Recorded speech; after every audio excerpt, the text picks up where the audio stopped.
Obsesi saya terbesar atau cita-cita saya terbesar memang setiap ngaji saya ingin orang mukmin semuanya itu bahagia. Dengan bahagia itu mereka tidak neko-neko ingin mencari kebahagiaan lewat jalur apa maksiat. Sehingga dalam konstitusi ulama yang ditulis di kitab-kitab usul fikih, dan itu kitab yang saya kaji, selalu saya kaji, itu membela-bela sesuatu yang mubah itu sampai luar biasa. Karena melihat mubah itu, misalnya Anda tidur itu berstatus mubah, Anda bermain catur berstatus mubah, Anda rileks sama teman jagongan semalam dengan teman rektor atau dosen atau yayasan, itu melihatnya bukan mubah tapi tarkul maksiyah. Misalnya saya semalaman asik musamarah itu jagongan malam sama Habib Toha Al-Munawwar, itu Allah ngitungnya bukan wah ini jagongan ngalor ngidul tidak penting tuh, enggak.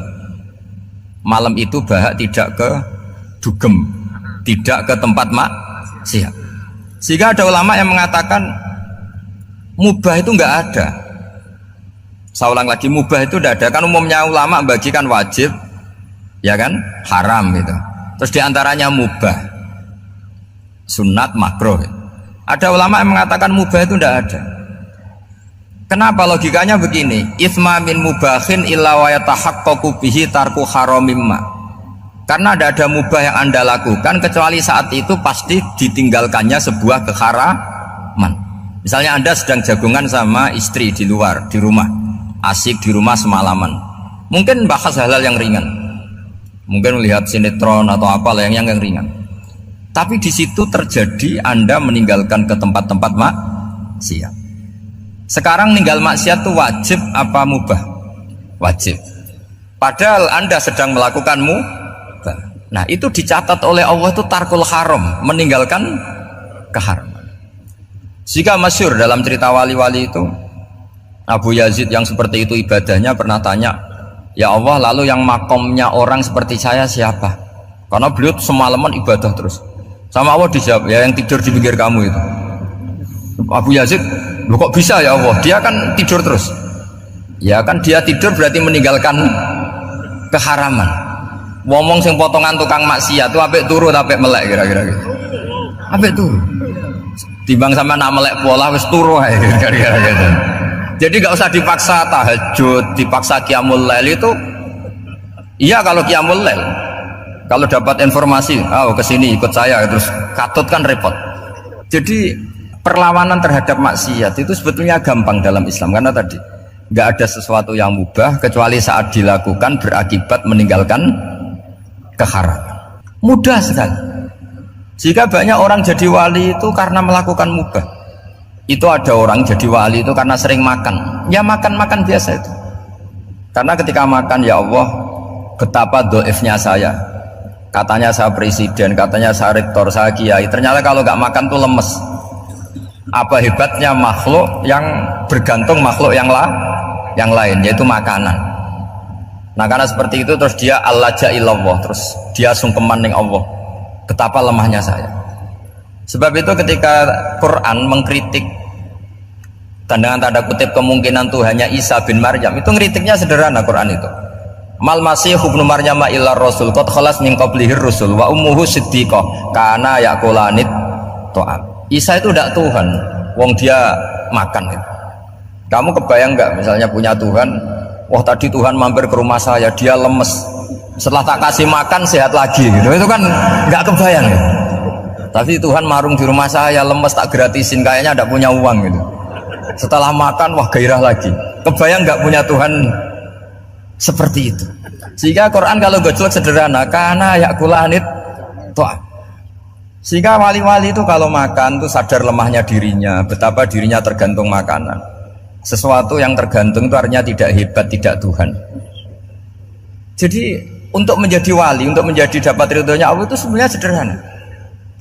Termasuk ada cara jadi wali yang agak kacau, tapi ini ya benar, asal niatnya benar. Itu Nabi Ayub, itu kan seorang nabi, pernah diuji Allah. Ini ada di Sahih Bukhari. Nanti kamu tanya hadisnya sahih enggak?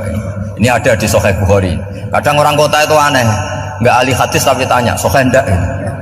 Padahal andekan dibodoni sahih yang ngandel saja. Jadi kadang ya aneh.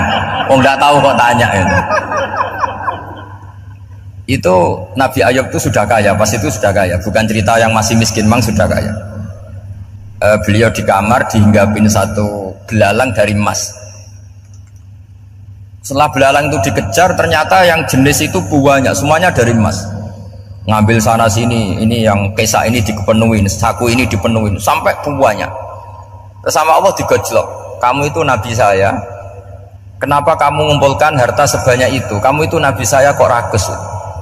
Jawabannya Nabi Ayub unik. Ya Allah, siapa yang bisa kenyang dari rahmatmu? Ya, jadi kalau kamu punya uang 1 miliar, kok ingin 1 miliar 100, ingin 1 miliar 200, itu cara ngitung bukan uang. Ya Allah, siapa yang bisa kenyang dari rahmatmu? Karena rahmat Allah tidak terbatas. Sudah Gusti, tenang saja. Meskipun saya gini, rahmat Anda tidak akan habis. Sehingga waroi ada ilmunya, tomak juga ada ilmunya, termasuk ragus itu juga ada ilmunya. Misalnya begini, ini contoh ragus yang ada ilmunya begini. Ini saya beri contoh. Mungkin yang boleh niru orang-orang soleh, kalau nggak soleh jangan. Imam Syafi'i ini cerita nyata. Imam Syafi'i itu dulu ketika ngaji masih muda itu nggak suka sama guru yang kaya. Kebetulan dia punya guru miskin terus. Namanya Sufyan As-Tsauri, itu miskinnya Masya Allah. Sufyan bin Uyainah juga miskin. Jadi dia miskin, punya guru miskin terus. Sehingga idolanya ya sama guru-guru yang miskin. Suatu saat guru-guru ini menyarankan dia ngaji Imam Malik. Imam Malik itu kaya raya. Itu babutnya Imam Malik, kalau diinjek itu mata kakinya tidak kelihatan saking halusnya. Itu Imam Malik tuh gaya. Kalau ngaji di kursi tinggi terus pakai bukhur, itu pakai dupa Arab yang mahal. Pokoknya mewah kali Imam Malik. Terus dia mulai, ini kiai kok kaya. Kemudian setelah beliau alim tanya, saya harus ngaji siapa setelah ilmu jenengan habis, kira-kira gitu. Kata Imam Malik, sudah, kamu tidak usah perlu ngaji saya, kamu sudah alim alama. Terus Imam Malik datang ke Baki. Zaman itu Baki itu semacam kayak rentalan ya, semacam Grab lah kalau dulu. Mana kafilah yang mau ke Irak gitu. Ya sudah, terus oh kita mau ke Irak, ini antar ke Muhammad bin Hasan Asy-Syaibani. Itu dibiayai sama Imam Malik. Grabnya ya dibayarin, itu kafilahnya itu ya dibayarin. Imam Syafi'i disangoni surrotan min dhahabin. Jadi satu kepes uang dikasihkan. Itu pernah tak hitung semurah-murahnya itu sekitar 60 juta. Imam Syafi'i mulai mikir, kiai yang saya kritik lomo, sing kiai miskin tak puji, gak pernah ngamal kan, tentu orang miskin kan. Setelah datang ke Muhammad bin Hasan Asy-Syaibani, beliau itu pakar usul fikih, muridnya Abu Hanifah. Beliau al-usuli, pakar usul fikih. Itu Muhammad bin Hasan Asy-Syaibani itu kalau ngitung emas itu di ruang tamu, uangnya miliaran, emasnya banyak, dari kota ini dipindah ke kota ini, emas kalau ngitung di ruang tamu, bukan di kamar, di ruang tamu. Imam Syafi'i tambah kaget. Imam Malik kayak gitu sudah saya soal, malah ini kaya raya. Setelah Imam Syafi'i kelihatan kaget, digojlok sama Muhammad bin Hasan Asy-Syaibani karena beliau senior. Atajabu min hadza, kamu aneh melihat ini? Iya. Kenapa? Ulama kok kaya raya. Terus kata Muhammad bin Hasan, ya sudah, uang ini tak kasihkan orang-orang fasik, binti gue demenan, gue nyabu, gue macam-macam. Oh jangan, nanti dipakai maksiat. Oh jenengan mawon sing suka. Semenjak itu Imam Syafi'i rubah mindset. Kamu ridho kalau yang punya prestasi seperti itu adalah orang-orang fasik? Ridho enggak? Enggak kan? Maka didoakan ini. Nah, itu namanya berpikir secara usuli.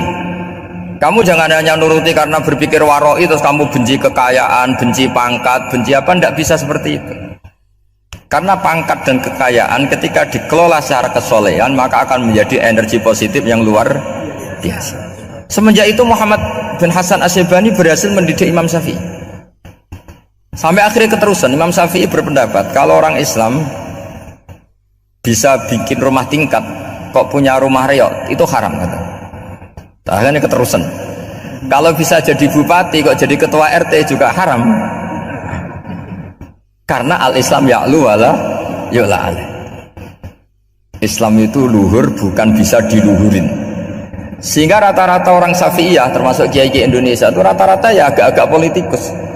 Ya agak-agak kedonyan, mungkin sebagian ya kedonyan tenan gitu. Karena nggak ridho gitu loh kalau kesempatan itu dikuasai orang fasik kemudian menjadi kekuatan maksiat. Coba kalau bupati itu orang yang fasik, kemudian programnya supaya rakyat seneng semalaman dangdutan yang purno misalnya, supaya rakyat seneng dibolehkan dugem, dibolehkan judi.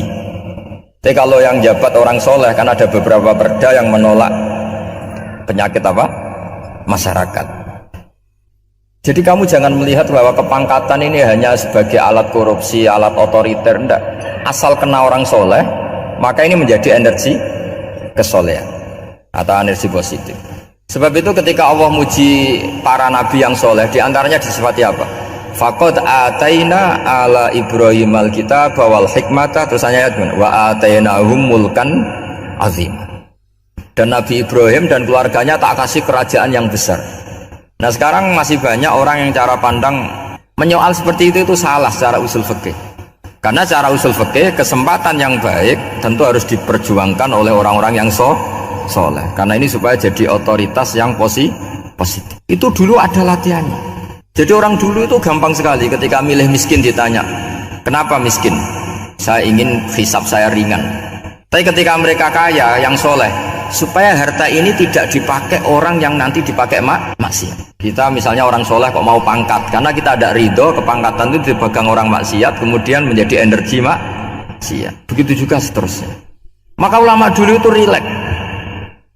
Sampai Syekh Nawawi Al-Bantani itu nanti bisa dicek di tafsir Qul hal yastawil ladzina ya'lamuna wal ladzina la ya'lamun. Beliau muji-muji ulama. Kemudian ada seorang yang agak hasud mungkin. Tanya begini. Hebatnya ulama itu begini-begini. Terus ditanya, tapi kenapa kita sering melihat ulama ngantri proposal di rumahnya bupati kan? Sementara bupati nggak pernah datang ke ulama ngaji ihya. Jawabannya Imam Syekh Nawawi itu unik. Ya karena ulama itu tahu gunanya uang, sehingga nyari uang untuk pondok, untuk masjid. Sementara bupatinya tidak tahu gunanya ilmu, maka tidak pernah ngaji. Jadi ya ringan saja nih. Jadi ya sudah seperti itu. Jadi kalau ada ulama kedonyan, anggap saja karena tahu gunanya uang. Jadi kenapa ulama ngantri di kabupaten, bukan bupati ngantri di ulama? Jawabannya karena ulama tahu gunanya wah, sementara bupatinya nggak tahu gunanya ilmu. Ya kira-kira gitulah. Ada ustadz tidak ganteng, kesensem rondo cantik, karena tahu gunanya ustadz itu. Artinya tahu gunanya kalau saya nikah nanti punya anak jadi gus, karena kan dia kiai gitu. Tapi rondonya raro gunanya dia karena miskin gitu. Jadi ulama dulu itu rileks, menafsirkan apa saja itu rileks, termasuk saat terpojok itu rileks. Karena semuanya dianalisis pakai ilmu. Sehingga ciri utama wali itu apa? Ala inna awliya Allahi la khaufun alaihim walahum yahzanun. Enggak ada rasa takut, enggak ada rasa gampang. Karena melihat sesuatu itu gampang saja. Seorang lagi melihat sesuatu itu gampang saja, ringan. Saya beri contoh ya betapa pentingnya mindset ya, cara berpikir. Orang itu menjadi kikir itu karena nganggap hidup itu lama dan uang itu penting. Kalau zaman Nabi itu sederhana kalau melihat hidup. Pernah suatu saat Nabi itu punya jatah makan, karena Nabi itu hidupnya juga pas-pasan. Jadi Nabi itu unik. Beliau di satu sisi kaya raya, bisa ngurmat Abu Hurairah, Ammar, Suhaib, Ashabu Sufa itu dirawat Nabi semua. Itu kan kaya, bisa ngerawat sekian orang. Tapi di sisi yang lain untuk pribadinya beliau miskin. Kadang nggak bisa makan hari itu. Tapi di saat yang sama bisa merawat Ahlus Sufa. Jadi keliru kalau orang hanya cerita Nabi itu miskin, untuk makan dirinya aja susah. Itu keliru. Kelirunya kalau tidak diteruskan, tapi Nabi mampu menghidupi ahli suffah. Singkat cerita, jatah makannya Nabi itu dikasihkan orang ketika Nabi tanya, ya Aisyah, makanan jatah saya di mana? Oh ya Rasulullah, tadi ada orang minta tak kasihkan, maka makanan itu habis. Apa kata Nabi? Kamu salah Aisyah. Yang kamu kasihkan itu justru yang masih. Ya yang kamu kasihkan itu justru yang masih. Sehingga Nabi menganggap, makanya Nabi terus ngendikan, ya kalau mukhatabnya lelaki ya kira-kira begini, wahallaka min malika illa ma akalta fa'afnaita walabista fa'ablaita. Terus tanya watasaddaqta fa'abqaita, kata Nabi. Harta kamu ya kamu makan kemudian ke WC jadi kotoran, atau punya pakaian mewah nanti rusak. Watasaddaqta fa'abqaita, ada yang kamu sedekahkan yaitu yang abadi sampai akhir. Sehingga banyak pengusaha yang mencintai saya setelah tak ajari hadis itu, misalnya punya uang 1 miliar karena dia spekulan atau pedagang rawan bangkrut, disedekahkan ke masjid 50 juta, yaitu yang abadi. Jadi kalau suatu saat bangkrut, dia masih punya uang 50 juta di akhirat. Jadi Nabi itu mengajari sedekah itu apa? Ya sedekah itu pengabadian uang. Kalau kita kan enggak, bilang sedekah itu nguras uang. Itu pikirannya setan, dan pikirannya orang Islam. Itu cara berpikir setan, bukan cara berpikir umat apa? Sehingga Sayyid Ali Zainal Abidin itu kalau ada orang minta, kemudian beliau ngasih, itu beliau bilang gini, marhaban biman hamala zadi ilal akhirah. Matur nuwun nggih jenengan sembeto sangu kula nada. Jadi dianggap teller saja. Orang yang minta uang beliau itu dianggap tukang nyatet bank ini.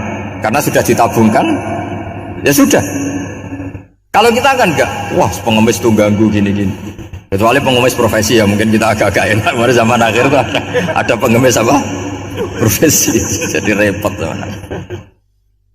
Terus tak beri contoh lagi kebahagiaan ketika kita milih Islam moderat. Islam kita diajarkan guru-guru kita, utamanya oleh guru kita Mbah Maimun. Saya juga sering ketemu beberapa ulama dunia termasuk Habib Umar. Saya juga ikut sowan ke sini pas beliau sama Habib ini Hasan Toha Putra di sini sama orang-orang moderat. Itu cara berpikir juga luar biasa indah. Beliau pernah cerita ya, beberapa ulama lah, banyak yang cerita itu. Saya pernah diceritani seorang alim ketika ada orang ekstremis itu mau ngebom di tempat maksiat. Kebetulan yang maksiat itu kebanyakan ya orang Islam. Karena di negara yang mayoritas Islam. Ditanya sama Syekh Sa'rawi. Syekh Sa'rawi itu mufassir top di mana? Mesir. Ini mau tak habisin karena mereka orang Islam kok maksiat terus. Terus ditanya sama Imam Sa'rawi, laumatu ala khini ma'asihim aina masiruhum. Kalau mereka mati dalam keadaan maksiat, mereka kemana? Ya ilanar, mereka pasti masuk neraka. Terus ditanya sama Imam Sa'rawi, wahal masiruhum ilanar muradun nabi amlah. Punya umat maksiat kemudian mati masuk neraka, itu yang diinginkan Nabi apa enggak? Ya tidak aja. Ya sudah, enggak usah dibom, ditunggu tobatnya kata. Karena kalau mati dalam keadaan itu ke neraka, dan itu tidak yang diinginkan Rasulullah Shallallahu Alaihi Wasallam. Terus ekstremis ini menjadi tobat, tidak berpikir ekstremis mas. Jadi orang itu harus berpikir mindset yang baik. Meskipun kadang berpikir baik itu ya agak-agak kacau.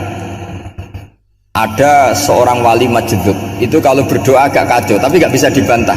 Masyhur itu doa itu. Ini sekaligus ijazah, tapi kalau sebelum wali nggak boleh. Itu datang ke makamnya Rasulullah SAW. Terus doanya itu begini, ya Allah sekarang terserah engkau. Ya Allah sekarang terserah engkau. Jika saya kamu jadikan orang soleh, jika saya engkau jadikan orang soleh, maka surra habibuk, maka kekasihmu ini senang. Yang susah musuhmu yaitu setan. Tapi kalau engkau menjadikan saya orang fasik, maka yang susah kekasihmu, yang senang musuhmu. Jenengan punya dua pilihan itu. Wah itu kan doa tapi kayak teror itu. Ya jadi berdoa di Raudhah. Wah itu pasti mandi itu karena agak-agak maksa Tuhan itu. Ya Allah, engkau punya dua pilihan. Jika saya jadi orang soleh, maka kekasihmu ini senang, musuhmu yang susah yaitu setan. Tapi jika saya jadi orang fasik, maka musuhmu yang senang, kekasihmu yang susah. Mohon terserah jenengan, mau menyenangkan kekasihmu apa menyenangkan musuhmu gitu. Kira-kira gimana? Kalau tertarik boleh doa itu dipraktekkan. Tapi kayaknya kalau copy paste itu nggak keren apa? Jadi dulu orang itu muamalah sama Allah dan Rasul itu rileks. Rileks itu nyaman karena ya tadi qul bi fadlillah wa bi rahmati fa bidzalika falyafrahu. Sehingga Imam Izzuddin bin Abdissalam itu ngendikan innalladzina yarmunal muhsanatil ghafilat. Di antara kebaikannya ibu-ibu atau mbak-mbak ini harus berstatus ghafilat. Perempuan-perempuan pelupa. Ghafilat itu pelupa dari kenikmatan maksiat sehingga mereka dengan taat. Misalnya ada ibu-ibu atau mbak-mbak atau juga bapak-bapak tahajud, kemudian nyaman dengan tahajud itu. Kira-kira terbersit enggak ingin maksiat? Enggak kan, karena sudah nyaman dengan tahajud, dengan taat. Maka dibutuhkan kenyamanan dalam beribadah. Sebab itu ala bidzikrillahi tatmainnul qulub. Makanya saya termasuk kiai yang setiap ngaji itu happy, seneng. Karena ini untuk kampanye, seneng dengan ngaji, dengan taat itu sudah luar biasa. Kayak apa kalau mereka senengnya kalau nunggu melakukan maksiat. Jadi termasuk bentuk perlawanan kita terhadap maksiat adalah usahakan kamu tuh bahagia, senang dengan taat, istiqnas billah, mu'anasah billah, farah billah, itmi'nan tumaknina billah, sehingga ini mencukupkan kita tidak berkebutuhan maksiat. Meskipun kita ya manusia, pasti suatu saat atau sudah pernah maksiat. Serasa diceritakan lah, itu mesti gitu. Lah orang-orang dulu itu orang yang sukses mengelola bahagia ma'allah wa billah walillah. Sehingga wali-wali dulu itu jadi wali itu tidak mesti karena ibadahnya banyak, itu enggak. Mereka orang yang ibadahnya itu biasa sekali. Ulama-ulama dulu ibadahnya biasa sekali. Tapi qulubuhum ma'allah, hatinya itu ma'allah. Itu ada seorang wali itu jadi wali, Umar bin Abdul Aziz, yang dikenal khamisul khulafa. Khulafa. Di luar khulafa Rasyidin 4, di antara yang soleh adalah siapa? Umar bin Abdul Aziz. Itu ketika mau meninggal, itu senangnya bukan main. Itu semuanya nangis, beliau senang. Terus tanya, kenapa kamu senang? Memangnya saya kalau mati itu kemana aja? Ila khairi madhubin ilaih, ke zat terbaik. Timbang urip mbek kowe bolet atau mbek arhamur rahimin ya. Yaitu Allah Subhanahu wa taala. Jalaluddin Ar-Rumi ketika mau meninggal itu muridnya nangis semua, beliau marah. Kamu harusnya pesta karena saya mau ketemu kekasih saya, malah kamu tangisi, goblok sekali kamu, katanya. Jadi orang-orang dulu itu luar biasa. Karena tadi mereka tidak ingin ketemu Allah itu dianggap problem, harus sesuatu yang membahagiakan. Makanya wali-wali itu kalau berdoa begini, wa khairu ayyami yauman alqa fih, dan jadikan hari terbaikku adalah hari ketika saya ketemu engkau ya Allah. Pernah dengar doa itu? Wa khairu ayyami yauman alqa fih, dan hari terbaikku adalah hari saat ketemu engkau. Nah, kan enggak, sampai mati ku wedi. Saya tidak tahu wedi dosa apa wedi Israel apa wedi malaikat siapa? Mungkar nakir. Sebenarnya tidak perlu seperti itu. Karena cara pandang Nabi itu ini bisa dipraktekkan. Kalau kamu orang baik, mati artinya apa? Ya baik, karena husnul khotimah.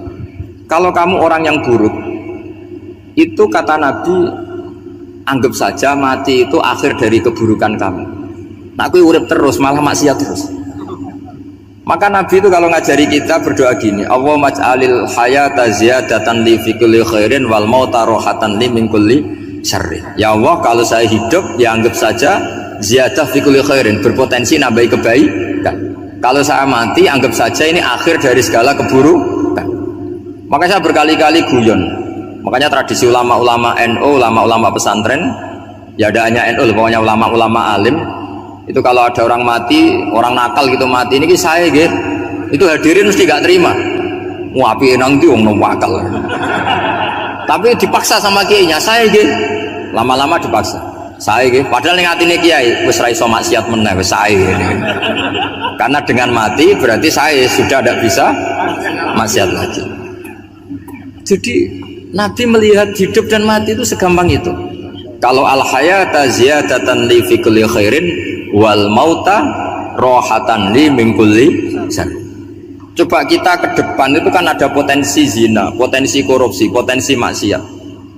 Yang bisa menghentikan potensi itu apa coba? Mati ya, udah pinter ya. Sudah maju berarti. Berani mati. Berani.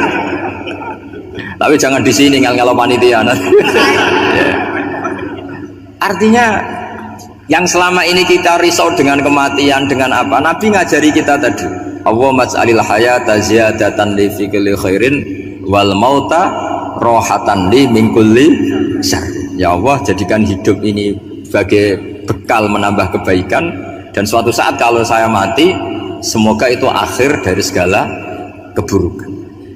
Jadi artinya Nabi itu ngajari kita itu positif terus. Sama seperti ulamanya tadi. Nak lagi rukun mbek tonggo ya sanggep ae kanca keapian. Nak nenengan ben ra utang ngoten. Dadi pokoke penak terus itu. Nak bojo lagi ngamuk alhamdulillah gak ngajak blonjo. Nak pas rukun ya alhamdulillah kok lagi rukun. Jadi gampang semua. Makanya ada seorang alim itu ngendikan begini, ada yang tanya, saya tuh dulu ketika kaya teman saya sering main ke saya, setelah saya miskin gak ada teman-teman yang ke saya. Dikira si Habib ini kebetulan orangnya Habib itu mendukung keluhan dia, ternyata enggak. Si orang alim itu bilang gini, malah bagus tuh gitu, kowe wis melarat buruhe wong, ya sudah kamu miskin buruhnya orang lain, misalnya tukang manol di pasar atau tukang becak, kemudian teman-teman kamu datang malah kamu malu tuh jadi tontonan. Bagus kalau mereka lupa pas kamu miskin tidak ada yang lihat kata. Jadi apa ya, dianggap enteng saja gitu. Akhirnya orang ini nggak jadi ngeluh. Selama ini kan kita ngeluh ya ketika miskin teman-teman nggak datang. Coba kalau mereka datang pas kamu buruh bikin foto di orang lain, mantan bos buruh, malu nggak? Milih datang apa enggak? Enggak lah, sudah bener itu. Jadi ulama dulu itu makanya sering baca biar tahu solusi hidup. Jadi ulama dulu itu gampang sekali melihat kehidupan itu, gampang sekali, indah, gampang. Sekarang tuh enggak. Orang itu cara berpikir nuruti nafsu, itu yang bahaya. Makanya Quran kritik ara'aita man ittakhadha ilahahu hawa. Orang yang cara berpikir itu nuruti hawa nafsu. Kalau zaman Nabi, zaman sahabat, zaman ulama itu enggak seperti itu. Sehingga cara berpikir itu mudah. Makanya kata Nabi, absyiru ya ma'syarul muslimin, kata. Kamu harus senang ya ma'syarul muslimin. Allah sekarang buka pintu langit yang sebelumnya enggak pernah dibuka. Dan Allah yubahi bikum malaikatah, dan Allah membanggakan kamu kepada para malaikatnya. Kenapa? Umatnya Muhammad, umatnya Rasulullah Muhammad SAW itu kalau sampean kepengen mati setiap saat itu baik, itu resepnya gampang kata Nabi. Addu faridotan wantadzoru ukhra. Jadi Allah memberitahu, ya Muhammad, umatmu ini luar biasa. Jadi misalnya tadi kita sholat subuh, ditanya, bahak kamu sekarang ngapain? Nunggu sholat duhur ya. Setelah sholat duhur ditanya lagi, nunggu apa? Asar. Sehingga faman kanat hijratuhu ila Allah wa rasulih fa hijratuhu ila Allah. Jadi kalau ya sudah ini tak ijazahkan, kalau setelah sholat subuh nunggu apa? Duhur. Setelah duhur nunggu. Sehingga ketika kita mati itu statusnya penunggu sholat. Tapi kamu kan enggak miskin, kenapa? Penunggu kaya. Ya, itu enggak masuk surga ya. Penunggu kemapanan. Berarti kan menunggu sesuatu yang seleranya nafsu. Beda kalau penunggu sholat, berarti kamu di dunia menunggu ritual ibadah. Maka diantara ijazahnya Nabi apa? Addu faridotan wantadzoru ukhra, melakukan satu fardu, kemudian kita menunggu tugas berikutnya. Jadi niati saja setelah subuh nunggu apa? Duhur. Setelah duhur, meskipun kita di perapatan, apa? Nunggu asar. Ya. Tapi ya asar betul, jangan nunggu tok pas asar enggak. Jadi sebetulnya umat ini gampang sekali. Jadi diantara kebanggaan Allah, yubahi itu Allah bangga dengan malaikatnya adalah umat ini adalah addu faridotan wantadzoru ukhra, melakukan satu fardu kemudian menunggu fardu yang dari mengkhidmati kampus, ingin mengkhidmati masyarakat, dari satu masyarakat lokal Semarang menjadi sampai sekarang sampai Banjarmasin, terus gitu, dari satu tugas ke tugas yang lain. Makanya Islam diajarkan setelah satu tugas selesai faida faruhtafan. Jadi sehingga hidup kita itu dinamis, dari satu kebaikan menunggu kebaikan lain, dari satu kebaikan menunggu, sehingga hidup kita ngapain?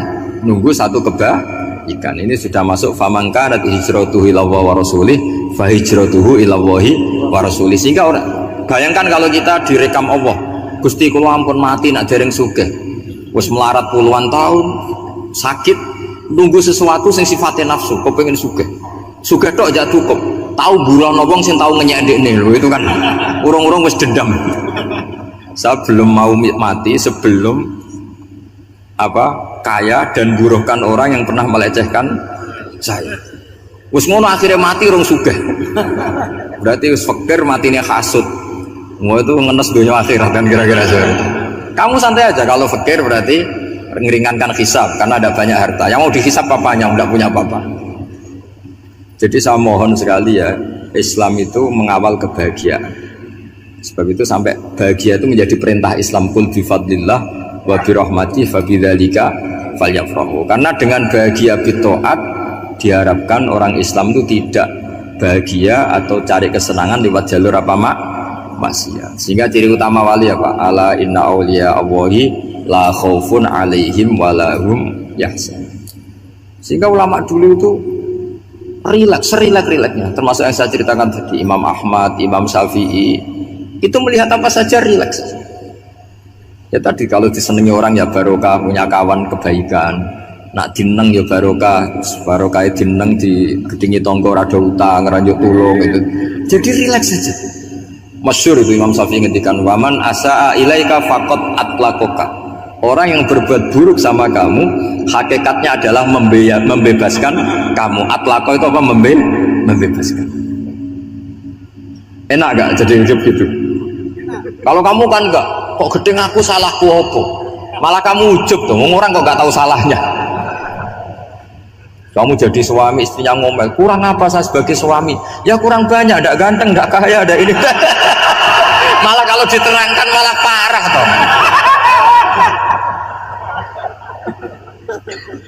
Ya sudah, rileks saja. Kalau dia ngomel ya tadi, alhamdulillah dapat pahala tanpa apa? Biaya. Terus ngomel kan butuh energi, paling yang tidak kuat 3 jam. Nanti juga berhenti apa? Sendiri. Terus ambil nilai positifnya, misalnya ngomel sama suaminya, bagus lah. Kalau ngomel sama tetangga malah kayak apa gitu aja udah. Jadi ulama dulu itu gampang sekali melihat hidup. Rasulullah ya gitu, melihat hidup tuh gampang saja. Ketika tanya, ya Aisyah apa ada sarapan? Tidak ada ya Rasulullah, ya sudah saya tak puasa. Jadi enteng saja. Kadang-kadang beliau ingin puasa, ya puasa sunat, ada sarapan nggak jadi puasa. Rileks. Nabi itu rileks. Kalau ngajari kebaikan juga rileks. Nah sekarang itu banyak orang yang karena mungkin kurang baca, Islam itu kayak menjadi aturan yang bengis, yang repot, yang mengekang. Itu tidak seperti itu. Yuridu wa bikumul yusra wala yuridu bikumul usra. Allah menghendaki agama ini mudah. Sehingga ada sahabat di Imami Mu'ad itu baca Baqarah. Sahabat ini pekerja petani, mufarokoh ditinggal. Ketika Mu'ad lapor, ya Rasulullah ini ada orang munafik, tengah-tengah sholat mufarokoh saya ditinggal. Yang disalahin itu tidak yang ninggal tapi Mu'ad. Afattanun anta ya Mu'ad, kami itu tukang fitnah. Masa ngimami petani pakai surat Baqarah? Jadi yang disalahkan ini imamnya. Kalau kamu jadi imam, sholatnya ya yang cepat. Makanya terus banyak orang kecepatan karena tadi. Jadi Nabi itu enteng sekali. Jadi apa ya? Nabi itu beda dengan yang kita bayangkan, beda. Nabi pernah ngaji di masjid, kemudian ada tetangga lewat pakai cangkul ke kebun. Semua sahabat gerutu. Ini orang tidak benar. Ada Nabi ngaji ditinggal saja ke kebun, tidak ikut ngaji. Jawabannya Nabi, tidak. Itu bagus, itu ikut sunnah saya. Kenapa ya Rasulullah? Dia kerjanya nyari halal. Dan untuk menghidupi keluarganya itu juga ajaran saya. Sehingga yang ngaji ya ajarannya Nabi, yang nggak ngaji karena kerja mencukupi keluarga juga ajarannya Nabi. Segampang itu. Oh, kalau kayaknya kamu kan, wes gak roh akhlak kan gitu. Nabi rileks saja nengah gini. Sampai bisa lihat itu di Ikhya, di bab Fadhailul Kasbi. Udan niku rahmat. Jadi nak sampean melayu saking udan berarti melayu saking napa? Rahmat. Cara berpikir niku udan niku rahmat. Terus termasuk tobat sing sah. Niku dawuh Imam Ghazali kon adus nganggo banyu udan sing ceblok langsung. Mergo nak liwat kenteng kadang kentenge iku hasil sumbangan proposal. Terus mun sing langsung mawon, sing liwat plastik mun mboten mandi niku. Mboten mandi niku sing niku mau sama niku. Terus dulu di antara syarat tobat niku dawuh Imam Ghazali iku adus udan sing perawan, maksudnya sing asli ceblok saking budi langit niku langsung sampean nombe. Nak tepak nggih tobat, nak mboten tepak nggih lara niku. mergi asli. Terus kula matur nuwun sangat jenengan hormat teng Raden Asnawi. Beliau sekarang generasi keempat ya, wonten sing generasi ketiga. Nasab kula kepanggih Raden Asnawi teng Asnawi sepuh. Terus Mbak Raden Asnawi gadah bah namine Abdullah Husnen, terus Ibu Ayu Sofia niku binti Asnawi sepuh. Kula buyut kula kandung damaran niku Hafsah binti Maksum bin Soleh bin Asnawi sepuh. Kenapa saya cerita zuriyah gitu? Terus satu peradaban, ini bahasa Indonesia mohon ya, bahasane gaul. Satu peradaban itu yang bisa bangun itu zuriyah itu komunitas gen. Meskipun nanti komunitas gen itu bisa disadap atau dibajak oleh orang-orang yang tidak gen, jadi agak ilegal tapi itu sah. Karena sampean bisa misalnya kalah nasab sama saya, misalnya bilang nanti ketemu di Nabi Adam saja Gus gitu. Nanti pasti kita ketemu di siapa? Nabi Adam. Terus kedua, kekalahan nasab itu udah abadi, karena nanti setelah jenengan ditanya di kuburan bapak kamu siapa, itu disuruh jawab Nabi siapa? Ibrahim. Terus kekalahan nasab sampean nanti berakhir di kuburan, karena nanti dijawab siapa bapak kamu, disuruh jawab siapa? Nabi Ibrahim. Jadi yang punya bapak Karmen apa itu sudah selesai, sudah nggak dipakai lagi. Nanti pakai siapa? Nabi siapa? Ibrahim. Nah, kenapa saya cerita bahwa nasab gen itu akan disatukan oleh satu visi ilmiah yang objektif. Gini ku jawe Nabi Yusuf, wattaba'tu millata abai Ibrahim wa Ishaq wa Yaqub. Terus dawe Nabi Yusuf, maka nalana an nusyrika billahi min syai'. Jadi saya ngikuti leluhur saya. Ini dengerin ya, saya ngikuti leluhur saya, yaitu Nabi Yakub bin Ishak bin Ibrahim. Leluhur saya itu siapa? Maka nalana an nusyrika billahi min syai', yaitu keluarga besar yang tidak pernah melakukan kemusyrikan. Ya, keluarga besar kami punya tradisi tidak pernah melakukan kemusyrikan. Dan bahkan itu dibahasakan tidak mungkin kita ini melakukan kemusyrikan. Maka nalana itu kira-kira kalau bahasa Indonesia itu kita ini tidak mungkin melakukan kemusyrikan. Nah, kenapa demikian? Itu berangkat dari logika yang permanen, disebut yusabbitu Allahu alladziina aamanu bil qouli tsabiti fil hayatid dunya wa fil akhir. Logika permanen itu begini, misalnya kita ini kan hidup dari bapak dari ibu terus sampai Nabi Adam. Kemudian setelah Nabi Adam ini berakhir, kemudian kita mau tidak mau berpikir Nabi Adam itu siapa? Terus diterangkan ternyata Nabi Adam itu satu makhluk hidup yang mulanya dari tanah, lewat wahyu Allah, lewat titah Allah kun, kemudian jadi manusia yang bernama Adam. Sebelum Adam ada bumi, ada langit, ada cakrawala, macam-macam. Kemudian itu kita rumuskan lagi, asal usulnya adalah tidak ada, adamiyun makhdun. Akhirnya kita tahu bahwa alam raya ini diwujudkan setelah dari tidak ada. Nah, tentu terus kita berpikir dari tidak ada menjadi ada itu pasti penyebabnya adalah sesuatu yang ada. Nah, yang ada itu disebut wajibil wujud.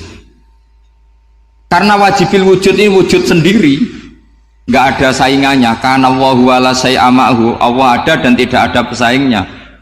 Maka kita ini berpikir nggak mungkin ada kekuatan manapun yang menyamai Allah. Sehingga nggak ada Yesus mungkin menyamai Allah, nggak ada Fir'aun, nggak ada Lata, nggak ada Uzza. Makanya disebut maka nalana an nusyrika billahi min syai'. Kita ini tidak mungkin melakukan kemusyrikan. Sama tidak usah tanya saya, Gus, tapi orang menjadi musyrik itu kan mungkin. Jawabannya itu tetap nggak mungkin. Kemusyrikan itu satu teori yang nggak mungkin. Tapi kalau orang musyrik itu mungkin. Mungkin saya termasuk pernah dulu yang membawa kitab beliau banyak ke Korea. Saya itu beli pesolatan tuh bukan 1 2 sampai 2 kerdus 3 kerdus. Itu mulai dulu, mulai saya ngiyai sampai sekarang. Tak bawa ke Sragen, ke Solo 3, termasuk tak bawa ke Korea. Jadi mungkin ya ini GR saya ngaji di sini itu barokahnya jualan pesolatan. Tapi bukan jualan yang cari laba enggak, karena tak gratiskan, tapi itu dagang akhirat lah kira-kira gitu. Jadi kalau saya masuk neraka kita era pantas, bakul pesolatan kok masuk neraka gitu, kayak itu gak pantas itu. Ya saya kira demikian. Assalamualaikum warahmatullahi wabarakatuh.